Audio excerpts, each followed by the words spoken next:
everyone! So, this is Martha again. Ayan, nag-aayos ako ngayon. I'm actually on my way to work.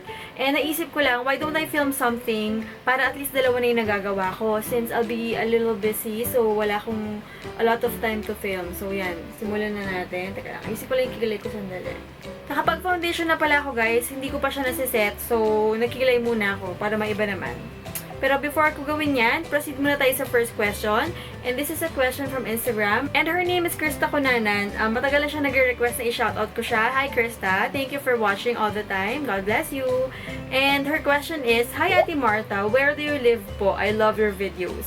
Krista, I live in Quezon City. I can't tell you the exact address, you know, syempre. Mayroon siyang second question. Anong apps po na pang-edit are you using? Okay, kung ina-ask mo what I'm using to edit my videos, I don't usually edit on my phone, but if I do, I use KineMaster. Pero sa computer naman, Krista, ang ginagamit kong software ay Final Cut Pro. Unfortunately, it's a paid software. Yun kasi yung ginagamit ko sa work, Krista, yung Final Cut Pro, kaya medyo gamay ko siya, kaya sanay ako mag-edit doon. If you're asking naman pictures, I don't usually edit my pictures so much. Kapag nagpo-post ako sa Instagram, yung filter lang ng Instagram ang ginagamit ko. But if I do edit pictures on my phone, I use PixArt, Snapseed, and Cymera. So, yung tatlong yun yung ginagamit ko. Ayan, ready na ako mag-bronzer, guys. Hindi na ako magko-contour since it's a chill day at work anyways. Proceed muna tayo sa next question para habang nagba-bronzer ako, sinasagot ko yung question niya. This one is from YouTube at siya ay galing kay Jane Sablay. Ang question ni Jane, ito, is being a YouTuber your passion? And kung may pipiliin po kayo, being a YouTuber or being an anti-cyberbullying, bullying advocate? Weird question po ba? Hehe, sorry po kung dalawa. Actually, Jane, I love that question. Diba, sabi ko naman sa'yo, excited na akong sagutin yan. Kung papipiliin ako sa dalawa, kung magiging YouTuber or, advocate, syempre advocate. I mean, iba yung iba yung fulfillment na magagawa nun kapag marami akong matutulungang mga tao, mga kabataan lalo na kasi nung mga kabataan ko na experience yung nabubully ako eh. Doon ko na experience yung depression, yung confusion, bakit ako binubully ng sarili kong mga kaibigan, mga ganun. Being a YouTuber, I think, Jane, it's just secondary for me. I can make it an instrument or a tool for me to promote my advocacy, diba? Since marami na talagang kabataan ngayon ang talagang nakatutok online. So, that's my, goal din na parang makatulong kahit sa little way. Kaya nga ginawa ko tong channel na to actually. Hindi lang for beauty, for health, for ganyan. Kasi iba rin yung nagagawa ng meron kang peace of mind, meron kang kalmadong kalooban, ganyan. Kasi parang pag bothered ka, di ba minsan nga po may problema tayo, hindi ka mapakali, yung mabubuli ka pa kaya, or madedepress ka. So, mahirap na feeling yun. Parang masarap na meron kang na papanood or meron kang nakakausap na tao na makaka-relate sa experience mo at makakapagsabi sa'yo kung ano yung mga ginawa niya nung nandun siya sa kalagayan mo, diba? Parang maganda yun. Okay, proceed na tayo sa third question and this is from my sis. Hi, Janina! Ito, dalawa yung questions ni Janina. Ang first question niya is, what is something you used to do as a child that you wish you could still do? Ako, sis, pinahirapan mo ako dyan. Wait, pag-iisipan ko lang habang nagba-blush on ako. Ano ba yung mga ginagawa ko nung bata ko na hindi ko makakalimutan? Siguro yung paglalaro sa kalye kasama nung mga kalaro ko nung wala pang mga iPad, wala pang mga iPhones, wala pang internet. Kasi parang hindi matatawaran yung ganung experience. Yung barkadahan ba? Kasi lumaki ako sa Fort Bonifacio, sa lola ko. So, doon talaga yung kabataan ko. Tapos, yung mga barkada ko, yung mga kapitbahay lang namin doon sa, sa Fort Bonifacio.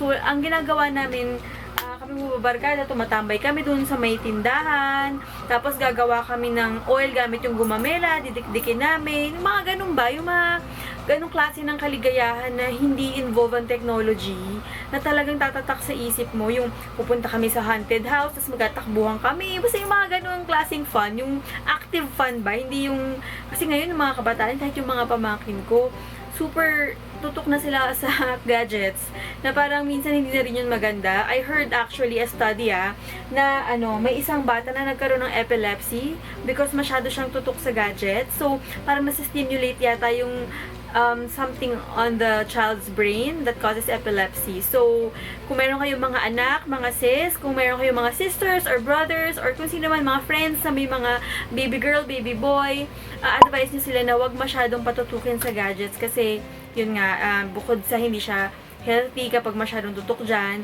delikado rin siya sa health ng mga bata. So, yun.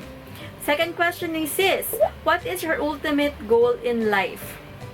Actually, my ultimate goal in life is to really return the favor to my parents. Since bata kami ng kapatid ko, parang they've been taking care of us na sa lahat ng mga kaya nila, yung mga gusto namin na provide nila, napatravel nila kami sa kung saang bansa, since maliliit pa lang kami ng kapatid ko. Pero sis, kung tinatanong mo naman yung personal ko sa sarili ko, my ultimate goal is to be an inspiration to others. Parang I want to achieve something in my life na ilulook up kahit ng mga pamangkin ko, mga babies ngayon, or yung mga pinsan ko mas bata sa akin.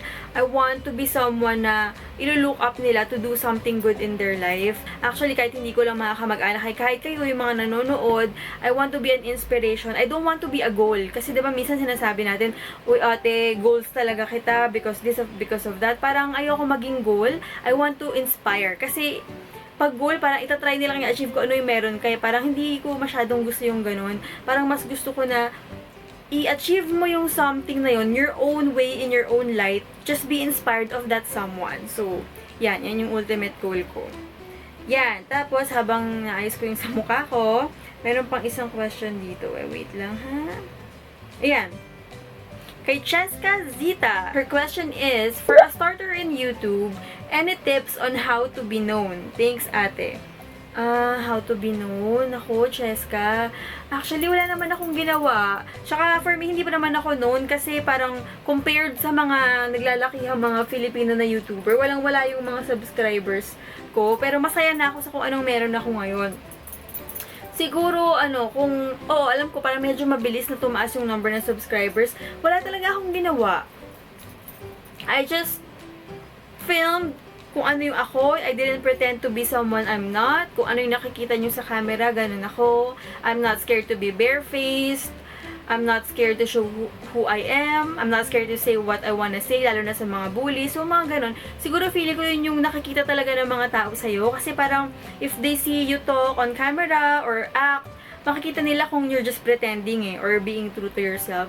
Mas maganda yung gano'n na makikita ng mga tao na nanonood sa'yo, na nagpapakatotoo ka lang. So, siguro if you're going to start your channel, find your passion. Ano ba talaga yung gusto mong i-achieve sa pag-start ng channel mo? And then just be yourself. Kasi ako, before I started my channel, I asked myself, ano ba talaga yung gusto ko? Ba't ako mag-start ng channel? So, like what I have said earlier, gusto kong maka-inspire at maka-influence in a good way. So, yun, kahit yung mga nambubuli nga sa akin, positive pa rin yung sinasabi ko na reply sa kanila. Kasi baka mahawaan ko sila ng kagandahang loob, diba? So, yan. Yan ang answer ko sa question mo. Thank you so much for that question. Napakagandang question yan. Cheska! Okay, proceed na tayo sa next question. It's from Lucrecia Lopez. Sabi niya, Ate Marts, anong trabaho mo? And ano yung school mo sa San Francisco? Tapos, ano din yung course na natapos mo? Curious talaga ako, ate. Hihihi. God bless you ng marami, ate. Ayan. Medyo apat to Umpisahan ko muna anong trabaho mo. Actually, my main job is I'm a video editor. So, kung napapansin nyo, marami akong mga effect sa editing ko. Since, professionally, I'm a video editor. Pero I'm also a part-time travel agent since business nga namin ang travel agency. Tapos, ngayon, recently, I got accepted into a job to be an English proficiency teacher. So, magtuturo ako ng basic English, grammar, accent training, at kung ano-ano pa. Okay, yung next question mo naman, dear, kung saan ako sa San Francisco nag-aral? City College of San Francisco, kasi yun yung pinakamura. Dahil kapag sa mga state university ako mag-aaral, grabe na talaga sa mahal. Doon nga lang sa City College, For example, per unit, if you're an American citizen, per unit, ang tuition fee mo, for example, $30. Kapag international student ka like me, it's gonna be $100 or more. So, parang threefold siya ng tuition fee nila. That's why I need to find a school na reasonable yung price. So, I went there and I loved it there. Tapos, after I went to City College, I went to a school sa downtown San Francisco naman. It's a language school where I took my certificate course to teach English as a second language. Yung course na natapos ko sa City College, video production and editing, dun ko na-discover yung love ko for Final Cut Pro. I actually went to a school here in the Philippines, St. Scholastica's College. My course is ABCom, and it's minor in broadcast journalism. I really wanted to be a broadcast journalist, reporter noon. Pero when I went to the States, tapos I took the course, na-realize ko na mas love ko maging behind the camera. I like holding the camera, and I'm very interested in shooting, ganun, how I see the world. Tapos, more so, nung umupo na ako sa editing table, parang mas lalo akong, na-in-love ako sa Final Cut Pro, na-in-love ako sa editing kasi it gives life to the story. Mag-shoot ka man ng mag-shoot dyan, kahit ilan pa lang napakagandang angulo ng shoot mo, kung hindi siya makakat, hindi siya may edit ng maganda, parang hindi siya ganun. Alam mo yun? Diba nga, pag mayroong video tas walang scoring or walang music under it, parang medyo boring na yung ganyan. So, I like giving life to something. That's why I loved editing. So, yun yung course na kinuha ko ng college. Ayan, nasagot ko na yung yung lahat ng questions mo, Lucretia. Thank you for those questions. Proceed na tayo sa next one. Ayan, galing kay Jeline Pareha.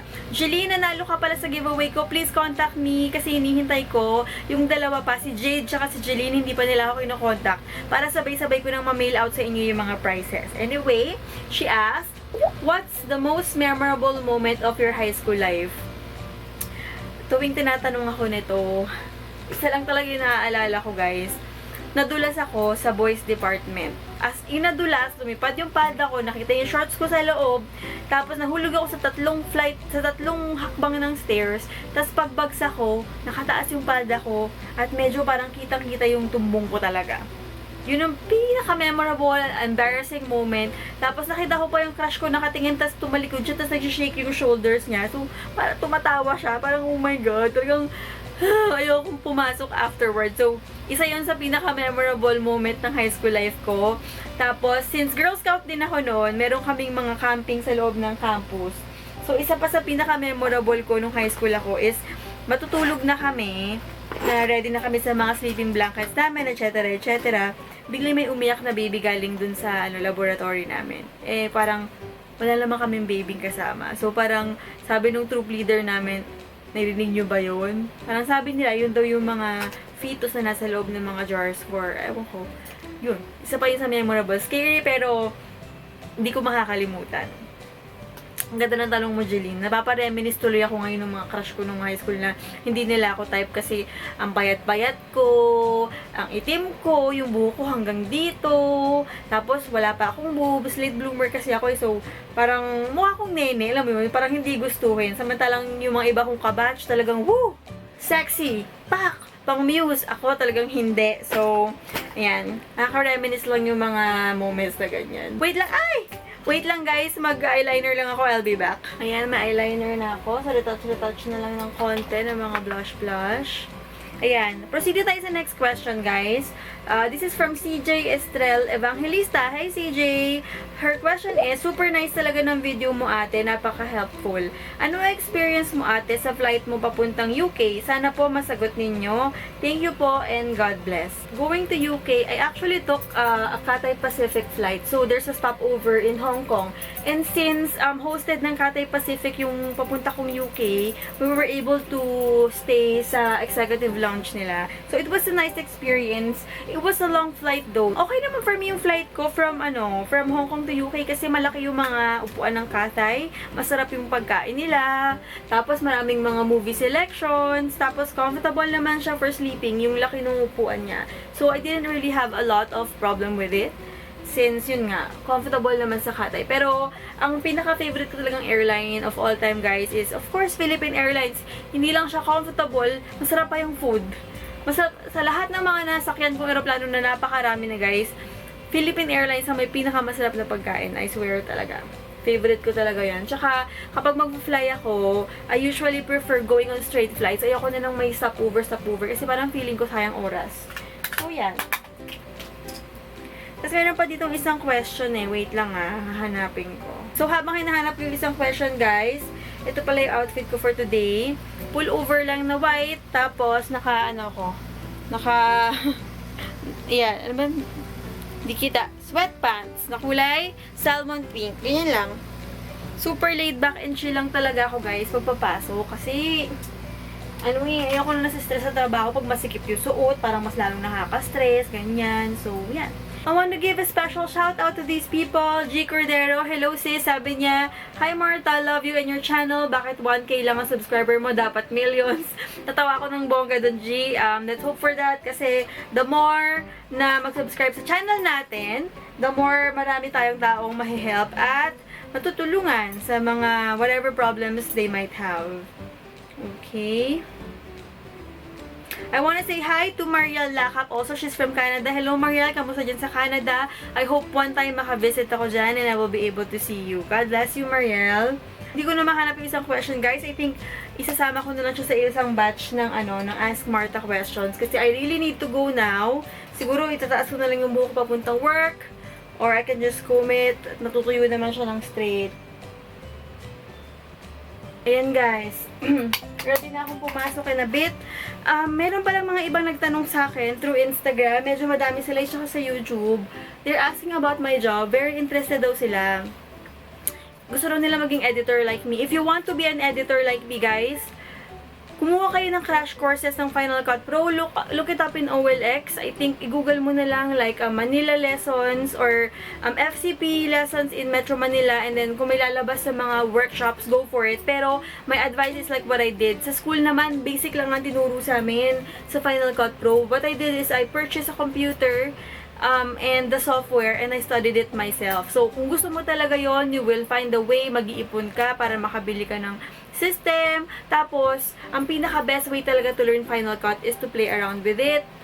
Spend hours watching tutorials, reading tutorials, tapos i-apply mo siya, paulit-ulit, matutunan mo siya. So, yun yung best way. Sa mga gusto maging video editor like me, that's how I learned and still learning until now.